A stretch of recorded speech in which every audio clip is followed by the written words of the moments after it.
This week, David and I are here with the 11th generation of, David, the Honda Accord.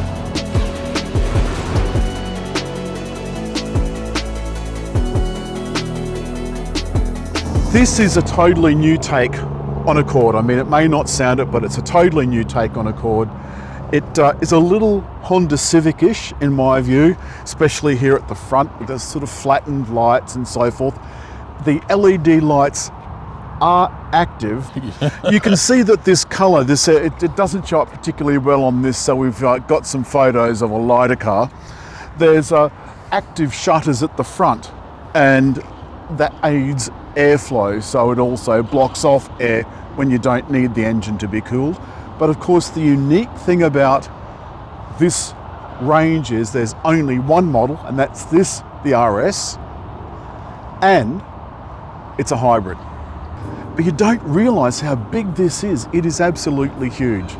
First of all, let's go for the price, which is $64,990 plus on roads, of course. Plus on roads, yes. $900 plus on roads.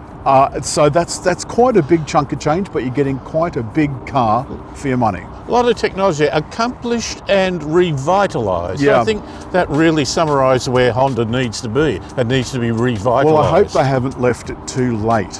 That's my only worry. Most of what you're buying here, of course, is under the skin. It does really clever things. It's got clever steering.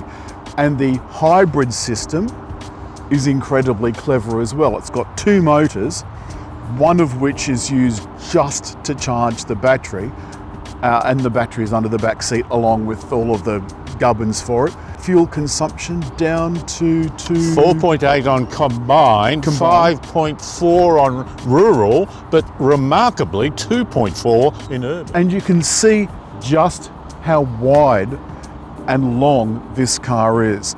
It's got that coupe-esque styling that some of the European cars have got. Yes. It's quite European, and yet this is not, despite this rear window, it's The boot's enormous. got a boot. And look at the amount of space in here. This is absolutely gargantuan. The back seats do fold down, but look, that is just absolutely huge. And look, It's just huge. you could get a body in. Well, You could get two bodies in there. well, it'd be very And the close. lights here at the back extend all the way across, just about to the middle. Got a sunroof, which thankfully opens. It's got smart locking and unlocking, which is brilliant. Again, only on the front door. The back doors you've got to unlock from the front doors. Whenever you get in, whenever you open a door, the theme mode lighting goes bright orange to let you know that the door's open. There's a shade here, it's a manual shade, but a shade in the rear. And look at the amount of space you've got, David. That is absolutely huge. How's your headspace? Tight. You've got a couple of USBs there in the back. You've got a vent. USB-Cs. There's not another zone of climate control, which is a bit of a shame for a $65,000 car, but you do have a comfortable armrest with a couple of cup holders. And Alan, if I'm a passenger in the back here, I can adjust the seat. That's very Kia-esque, isn't it? Oh, that's a great idea. Signed into my Google account. So this account is my Google account, which I think is very clever. Now I'm just going to see if it knows where home is. It does know where home is.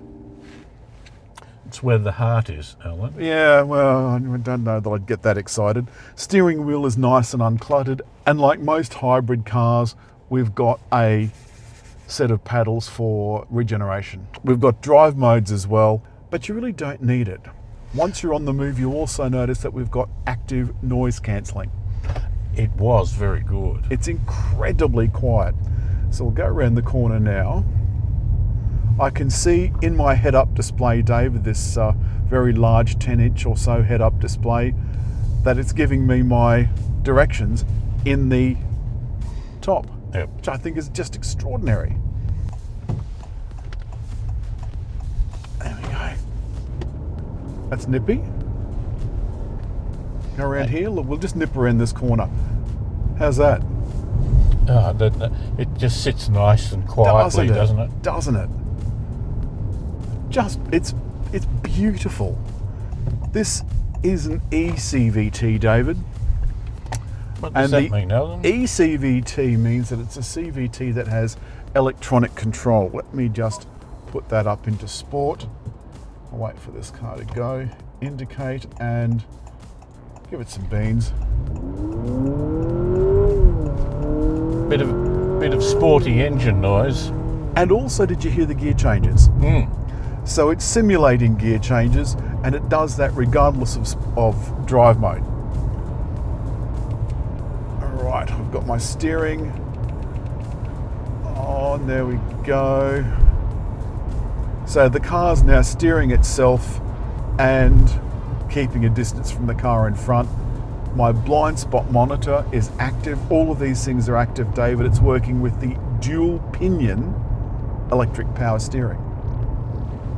Okay. Dual pinion. I mean, I thought one was impressive, but to have two of them. Now, on the highway, I think that we've got a fairly smooth, calm experience. Yeah. They've really thought about where all the controls are. Everything is, the indicators are on the correct side, so the right side. The gear lever's been moved over to give us bigger cup holders. We've got a fairly clean center console. We've got a Qi wireless charger. And charge as well? Charge as well. It's not hugely fast. No, they're not. But you can see here, David, that it's giving me very clear instructions, and this has got a very lifelike Google Maps image, because of course it is a Google operating system. My phone will operate if I now see this guy cut in front of me, but the car slowed down. You've just got to have confidence that it's going to work.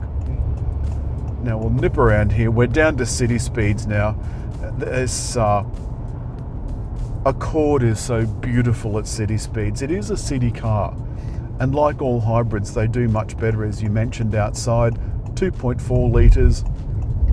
The important thing there, Alan, is that I think we need to be reporting the city versus country figures, because the average now is what we might have traditionally thought is now misleading. And if you are going to do most of your driving in the urban area, yep, or vice versa, most in the rural area, then the individual figure is much more relevant. That's right. Now I just want to point out, David, that my battery is nearly full. Oh, sorry, I thought that was an existential thing of... Well, if I was life reporting that, David, I'd say my battery is damn near empty. Now, we're in EV mode because I've got plenty of power stored from our little run along the freeway, and I'm getting arrows telling me to turn that way, signalling like progressive indicators. I want to change the fan speed. Well, You want to change the temperature. I find that a generalisation. I quite often up and down, or I might put the defroster on there, and suddenly it's too loud, but I still want it high. And you're right, but look. But you've got... See, it doesn't always work. We have this disagreement, Alan, of which I've had some colleagues be more supportive of my side of the argument. Were they all old? No. I think you're telling me porkies. Now, let's wrap this up very quickly, David. What is your take on the 11th generation Honda Accord? Well, it's back to what I liked about Honda. It is a smooth, elegant, competent car that gives you they use the word trustworthiness, and I think it's got a bit of that. I think it's well worth the money. So it is expensive, but it's worth the money. And we will see you next time. That's all this week for the 11th generation Honda Accord. It's actually got plenty of power, plenty of poke, and it is an extremely comfortable, capable car. Hondas used to be the case, you got in them and thought, oh, okay, but the longer you were there, the better you felt. This one you get into and it feels pretty good from the start. It feels good from the word go. So David, it's come time to hit like. And leave a message. And above all, hit the little round dot just over there somewhere to subscribe.